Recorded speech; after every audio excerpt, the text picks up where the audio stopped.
இது வரைக்கும் பியான்சேனால தான் மைக்கேல் ஜாக்சன் கொல்லப்பட்டார் அப்படி சொன்ன ஒரு விஷயம் இப்ப டைரக்டா எபிஸ்டன் ஃபைலுக்கு மாறிடுச்சு. இப்ப இந்த பியான்சே பேர் வருதே, அவங்க பேர் எபிஸ்டன் ஃபைல்ஸ் இல்லையே அப்படின்னு கேட்டீங்கன்னா அதுக்கு ஒரு ரீசன் இருக்கு. பியான்சே பொறுத்த வரைக்கும் நம்ம ஆல்ரெடி ரெட் டேப் மிஸ்ட்ரி அப்படிங்கிற இன்னொரு சேனல்ல இவர்களை பத்தின தெளிவான ஒரு நியூஸை வந்து சொல்லியிருக்கேன். அதோட லிங்க் நான் கமெண்ட் செக்ஷன்ல பின் பண்ணிடுறேன். நீங்க ரெட் டேப் மிஸ்ட்ரியில போய் அந்த வீடியோ பாத்துங்க. இப்ப பியான்சே என்ன அப்படிங்கறத நான் சின்னதா ஷார்ட்டா சொல்லிடுறேன். இவங்க வந்து ஒரு மிகப்பெரிய சிங்கர். இவங்க தன்னுடைய ஆன்மாக்களை சோலெல்லாம் வித்துதான் இவ்வளவு தூரம் வந்திருக்கிறாங்க. இவங்களை பத்தி யாராவது டைம்ஸ்னு கூட சொல்லலனா கூட இவங்க ஒயிட் பார்ட்டி அப்படின்னு ஒரு இடத்துக்கு கூட்டிட்டு போயிட்டு, அதாவது அவங்க நடத்துறதா அந்த பார்ட்டி ஏதோ ஒண்ணு கொடுத்து கொலை பண்ணிடுவாங்க. அப்படிதான் மைக்கேல் ஜாக்சன் கொலை பண்ணாங்கன்னு இவ்வளவு தூரம் நியூஸ் வந்துச்சு. இப்ப எபிஸ்டன் ஃபைல்ஸ்ல ஏன் பியான்சே பேரு வரல?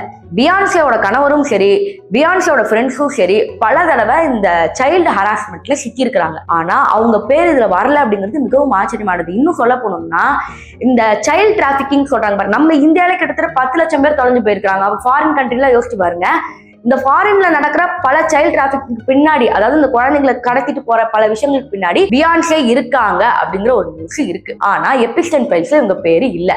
இது எப்படி? ஏதாவது ஒண்ணு கனெக்ட் ஆனும்ல, ஏன் வரல அப்படின்னு கேட்டீங்கன்னா அப்பதான் இலுமினாட்டி உள்ள வரான். இப்பதான் நம்ம இலுமினாட்டினா என்னன்னு தெரிஞ்சுக்க போறோம்.